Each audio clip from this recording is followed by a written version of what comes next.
first, an honor to have a chance to speak with you because, of course, my highlight was during the 80s. I had my 86 Camaro T-Bar. I had the parachute pants. I had the red and white Nikes. I can go on and on, right down to the Jerry curl.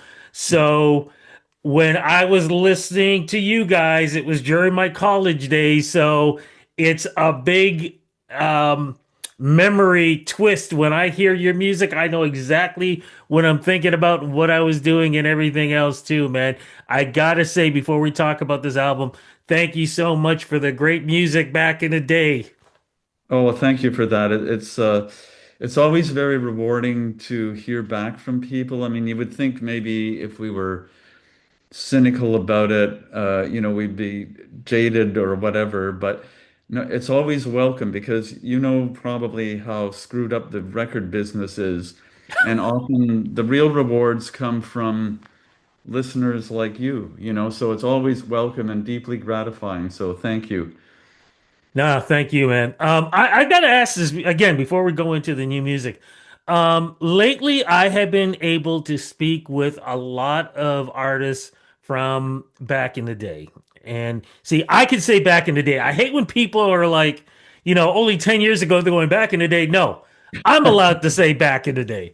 And a lot of the conversation is about how today seems to be taking a lot of that sound from back then. Also, the fact that a lot of people lately, and I don't know if it was because of the pandemic, have gone back to listening to that music and wanting to see artists like yourselves. And what do you think it is with that full circle that's happening? I mean, heck, I can't get enough of watching Back to the Future now. It's that kind of thing. What do you think is going on? Well, I think generally everything does seem to move in cycles or perhaps spirals. And I remember at the height of the new wave thing when we were all walking around with black stovepipe pants, I think Mick Jagger had a quote about something to the effect that he'd seen this happen at least 3 times before. And I actually recall, I think in my grade 5 or 6 school photo, we were all dressed like the men from Uncle, like Ilya Kuryak, and black turtlenecks and black stovepipes. So that was probably number two. And then going back to the early 60s. So things go around, and I think maybe perhaps people had more time during lockdown, during COVID, that they went exploring a bit. And also, it was a great era for a wide variety of music, like the 60s. It was just unbelievable what was coming out, the variety of it and everything. And I guess people, um, in some cases, feel the same about the 80s. So when you have, all the sort of new romantic bands, but then you have the weird art school bands like Talking Heads and Pere Ubu and B-52s. And the doors opened during the early 80s and let all these weird people in, I think including us. And then maybe a few years later, it snapped shut again. And a lot of those bands managed to persevere. I know music videos had a lot to do with it also, but Yes. I always looked at it as what was going on back then was um, breaking the wall down because before I felt like the whole world, and no disrespect because they were architects back then, but Anne Murray, the Guess Who, Gordon Lightfoot, it seemed like the rest of the world only knew them. And then when the 80s came in, you guys and so Platinum Blonde, I can go on and on. So many other Strange Advance. I'm trying to think of them as I speak. Started knocking down walls. Corey Hart, Brian Adams, and it was like suddenly all these great Canadian artists were performing and doing their thing during the 80s, and nobody believed you guys came from Canada. You all had to come from England or Australia or New Zealand, anywhere else but Canada. And it blew everybody's minds to find out how great our music was up in the Great White North is because of you guys. Well, there was a huge amount of curiosity when we first went over to England. Of course, you might know we were signed with Virgin UK, and there was a lot of stuff in the NME and Melody Maker and all the other publications about who was this weird band? Because they didn't sound like Rush, they didn't sound like Anne Murray, they didn't sound, for as far as they were concerned, we had kind of dropped out of this twilight zone, and they were both intrigued and condescending back then. There was a lot of, oh, this band from the colonies, and you're going, colonies, man, we helped save your ass during World War One and Two. Could give us a break here. But there was still that attitude back then, and it was so they were curious, but it was also, oh, I think they saw Canada, New Zealand, and Australia as still these weird outposts where nothing could possibly happen of interest, and yet here we were. And the record company deliberately released a single first that they knew would go nowhere, which was called Insect Love, which was one of my first, art school compositions about somebody who falls in love with a moth. Don't ask me why, I don't know, but but it was all about interspecies romance. And so they put that out and they went, oh, this band's really strange. And of course, it never got a lot of radio play. And then they let Echo Beach out. But the strategy was to soften them up, put the name out there and then hit them with Echo Beach, which was obviously a strategy that worked. But yeah, we were kind of the ambassadors for Canada for a while there. I think one of the most brave lines, you never heard that in 80s music. I mean, a lot of times artists were talking about things like atomic bombs and what was going on in the state of mind, but it was more like you really had to listen to the song over and over again, and sometimes you didn't even realize what the song was about. Just those particular words said so much about the world. Did you guys realize that those words would be so profound even today, but especially back then when you weren't supposed to put those together? Well, a lot of it came from our naivety because when we were touring in the States, we discovered that there were black stations and there were white stations. And they that format didn't really exist in Canada. It might have been, I mean, it's hard to remember now. I don't remember it being that musically segregated on radio stations in Canada, but certainly in the States, we were just, we're just these white suburbanites, but it was appalling. We thought, how could there possibly be? Music is one of the biggest ways of breaking down barriers. And of course, the history of black music in the States, it's so important. And the fact that in 1984, it would still be, oh, yeah, you guys are over here and we can't possibly let you over there, and vice versa. And there was all this controversy at the time when Michael Jackson became more prominent, whether he was going to get on the white stations, and of course MTV, the whole controversy with that. yeah, and he kind of blew that right out of the water. So we've never worried at all really about what we wanted to say. So we Martha was inspired by hearing on the radio the story of uh oh the Irish guy. What's his name? The Irish singer. Uh Van Morrison. Okay. Yeah. Wake up, Mark. Anyway, there was a story about him writing a song called they made him change it to Brown Eyed Girl, but it was actually Brown Skin Girl. Yes. Yeah. And she heard this story on the radio and couldn't believe it. So this all coincided at the same time. So we wrote Black Stations, White Stations. I think RPM or somebody at the time said this is the most talked about song in America right now because are the stations going to play it or are they not? And they didn't, but the dance division of RCA in the States ran with it. They started taking it to all the gay clubs and the black clubs, and it started underground. and it ended up going to number two on the Billboard ch dance charts. Okay. So and we did a tour, like we did a promo tour of all those clubs. It was just a real great experience and a real eye opener too. It was phenomenal. What were you doing throughout the times when that golden era ended and 90s became sort of like this, well, grunge. And then the 2000s was almost like, the you want to call it boy band era, I guess. And it just kept changing over and over again. Well, we moved to Bath, England in the late 80s for a few years where we did a little bedroom album called Modern Lullaby. And we came back here and discovered that we weren't really cool anymore because by the time we came back and we put that album out, it was 92, I think. And everybody was talking about the Tragically Hip and everything. Yeah.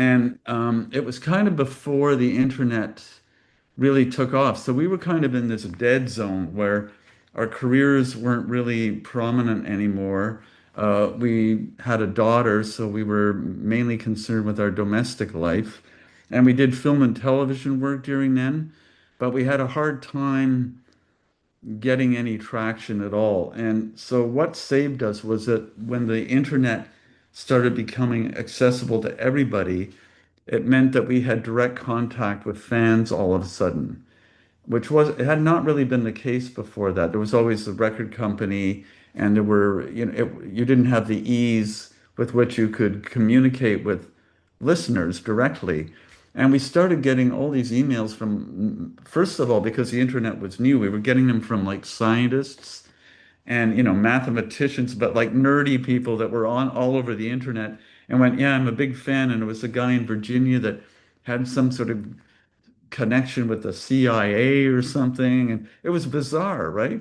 Um, but as it grew, we started, posting stuff and getting into the archives and things, and we found that we kind of regained our audience, and then of course other people discovered what we've been doing and still are. Like we get um, some feedback from people that are way younger than me, that's for sure, and are only discovering us now and going, wow, or the people that just knew Echo Beach and went and are going, wow, I had no idea you did this other stuff. So, that it was a bit of a down zone in the 90s for us, but we kind of recouped and recovered, and here we are, in one form or another. And I love that because of what we're going to talk about. Because good example, this morning, I was up at 6:30, 7 o'clock. I was outside watering my garden, Hey, you're a and gardener. oh, you know what? A lot of us are gardeners now. You would never think about that back in the day that you would be like tending flowers and things like that. You've created something that is kind of an tribute to that and actually is helping that through music. Please explain what you have released. Well, it's an album. I think there's 11 cuts on it, if I remember, of instrumentals. It's an instrumental album based on common plant names. And just to fill you in a bit, I my parents were great gardeners, so I grew up with that, and they composted and stuff. So I've always liked it. And when I didn't have a garden, I'd go and hang out at my parents' house and garden there. And I am probably a bit, Martha would probably say, yeah, you're obsessed with it, and it's probably quite true. And during the summer, of course, if the weather's good, I'll be out there to the detriment of a lot of other things like doing social media or whatever. It's more fun digging in the dirt. But in any case, so the album is based on a list of common plant names that I collected, and I had maybe about 30 of them, and I whittled it down to 11 just arbitrarily. You got to start somewhere. And over a course of, oh, 25 years, because it started a long time ago and it got put on the shelf for various reasons. And then I think the second year of COVID, I went, well, I'm going to be dead if I don't put this out soon, and I can't do it from heaven or wherever I'm destined to go. So I better work on it. So for that year, I pretty well worked on it all the time, finished it, then sat on it for 2 more years. And again, I don't know why. It wasn't that I had complete confidence in the work, but somehow I just went, oh, yeah, I'll get around to it. I'll get around. And finally, it's out now. And it's been getting some good feedback. I mean, it's not a pop album, No. but it's I was doing experimental music before I was in the band, so this is a long, long timeline for me. I think listeners of Martha and Muffins or those who maybe only know the singles will be surprised if they listen to this. A lot of them might not even like it, which is okay by me. But um, it's a true form of my creative self, and it comes from a long, long line of years working on things like this. Is this a pause album? And when I say pause, pause from the world.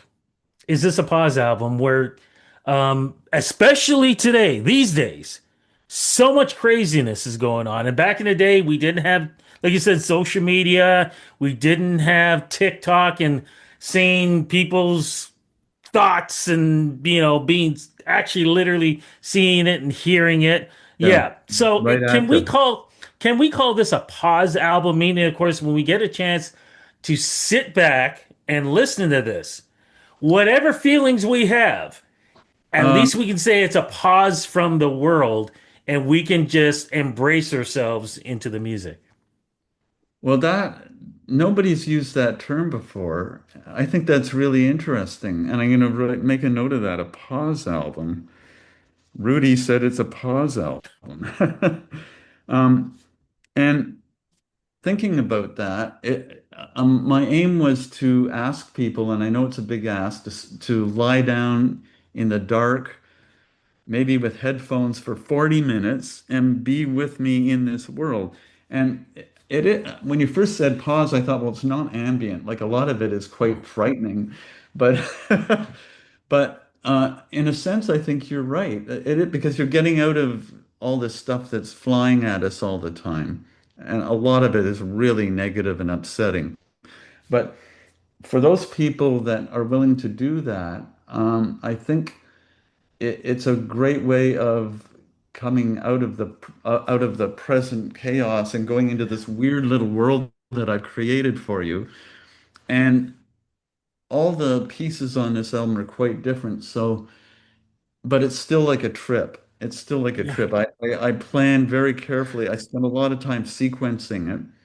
And I wanted a certain thing to start it off. I wanted to go through an arc and end on a thing called Love Lies Bleeding, which is the most song-like of the whole album, but it seemed like a fitting ending. So I'm really interested in hearing what people think about it, whether it's negative or positive, because I think you've landed on an interesting term there that may describe it really well. I'll have I'm to think glad about that because some more.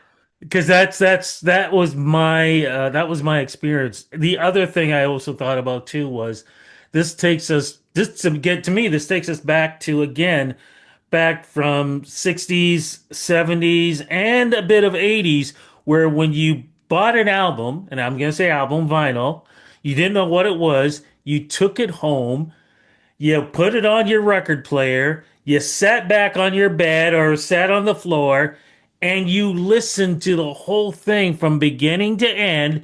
And when you did that, you were also either looking at the album cover and trying to read stuff, or depending, of course, what you may have been doing, you may have been doing a little bit of this or whatever else, but you entered into that musician's world. And I feel like you've taken us back to something like that. And that was deliberate. And I have to say, Rudy, you look far too young to like listen to music like that because yeah, I'm much older and it's all old school to do that, but I'm glad to hear you did that too, which is a sign of a real listener. Um, but yeah, like that was my intent. This is an old school approach, and I'm asking people and maybe younger people who, listen to bits and like they'll listen to a song, get bored with it like after 2 minutes and drop it and go to another. I'm going, don't do that. Just surrender yourself to this. And even if you're going, God, I wish this one would really end because I really don't like it. Bear with me, you know?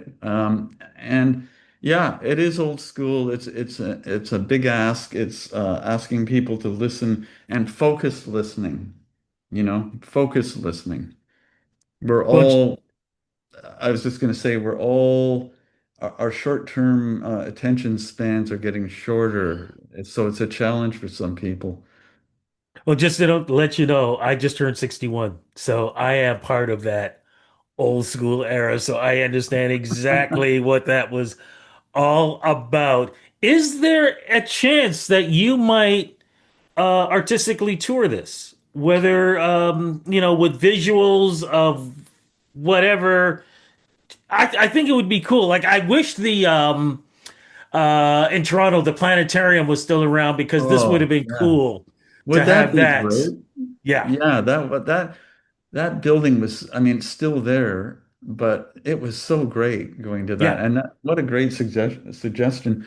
Okay, so this is what I have possibly in mind was to make myself available for small, intimate gatherings where everybody brings a pillow and maybe a yoga mat. We turn out all the lights. Yeah. There are no there are no visuals. And I go, okay, I'm going to listen to this with you. And at the end, we'll turn on the lights, maybe not too bright, and have a Q&A session. And if you want to buy, the CD or whatever, we'll do that, and that's something I'm thinking about. So, and I'm also wondering, would that translate to bigger venues? But the planetarium would be great. Everybody's in those comfy chairs leaning back. And yeah, maybe there could be some visuals. Hmm. Well, I love this because this takes us from our everyday, what we do every day, do something that is different, injected, and I think it's definitely needed with the way the world is today. My friend, I have to say, this has been an honor and a pleasure to speak with you about this, especially getting the chance to talk about back in the day, because, of course, when I think of you guys, I think of also Toronto Rocks and watching the videos popping up on City TV. Um, it's just it was such a great time. And I'm glad you're still doing what you guys are doing. I know I spoke with Martha, oh, it must have been several years ago when she had an album out. That's, And one of these days I'm gonna get a chance to talk to the two of you together, and then I'm really gonna grill you guys. Because as a fan, that's when you want to ask the questions. But I gotta say, thank you for back in the day, and thank you for today. well, thanks so much, Rudy. It was great talking to you. Really, it was a pleasure.